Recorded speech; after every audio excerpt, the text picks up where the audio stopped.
TTD board మాజీ సభ్యుడు ఓవి రమణ కీలక వ్యాఖ్యలు చేశారు. మైసూరు సంస్థానం తిరుమల శ్రీవారికి చేసిన సేవకు గుర్తింపుగా మొదటి హారతి ఇస్తున్నారని ఓవి రమణ తెలిపారు. కర్ణాటక వీఐపీలకు మొదటి హారతి ఇచ్చేందుకు అనుమతి ఇవ్వాలనడం సరికాదన్నారు. కర్ణాటక ప్రభుత్వ ప్రతిపాదనలు టీటీడీ బోర్డు తోసిపుచ్చాలని అన్నారు. ఇవ్వాల్సిన మర్యాదల గౌరవాల గురించి కూడా చాలా క్లియర్గా 19 బ్రిటిష్ కాలం నుంచి ఇప్పటివరకు నడుస్తూ వచ్చింది. ఈ విషయంలో అప్పుడప్పుడు కొన్ని వివాదాలు తలెత్తు వస్తూ వచ్చాయి.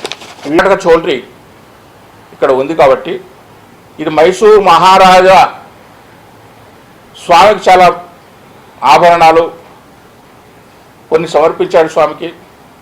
ఆ రోజుల్లో ఎవరు లేని రోజుల్లో మైసూరు మహారాజా సంస్థ స్వామికి సంబంధించిన చాలా విషయాల్లో ఉంది కాబట్టి స్వామికి ఆయన ఒక భక్తుడిగా ప్రథమ భక్తుడిగా ఆయన ఉన్నారు కాబట్టి ఆయన వంశస్థులుగా మాకు కర్ణాటకకు మాకు కొన్ని వ్యవహారాలు ఇవ్వండి అంటే అది కర్ణాటక చోటికి సంబంధించిన ఒక అధికారికి అతనికి తోడుగా ఒక అసిస్టెంట్ ఇవ్వడం జరిగింది.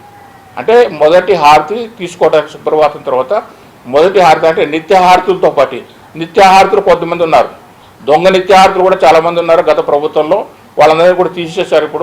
ఇప్పుడు నిత్య బోర్డు ఎట్లా తీసుకుంటుంది? సాంప్రదాయాలు మార్చే హక్కు బోర్డుకి ఎక్కడుంది? దీనికి ఒక గౌరవం ఇచ్చింది తిరుమల తిరుపతి దేవస్థానం. మైసూరు మహారాజా సంబంధించి వంశస్థులు ఉంటే ఆ వంశస్థుల తరపున ఎవరైతే వాళ్ళు ఉన్నారో అక్కడ వచ్చే సెక్షన్ ఆఫీసర్ రావడం అనేది ఎప్పుడు నుంచి ఆనవాయితీగా వస్తుంది, ఇండియన్లో జరుగుతుంది. ఈవేళ అతను తీసుకొచ్చి మార్చి మేము ప్రపోజల్ డీకే శివకుమార్ గారు ముఖ్యమంత్రి ద్వారా ప్రపోజల్ పంపిస్తాము, అతనే రిక్వెస్ట్ చేస్తూ మీరు ప్రపోజల్ పంపించండి, బోర్డులో ఎగ్జామిన్ చేస్తామని. అసలు బోర్డు ఎట్లా తీసుకుంటుంది? సాంప్రదాయాలు మార్చే హక్కు బోర్డుకి ఎక్కడుంది?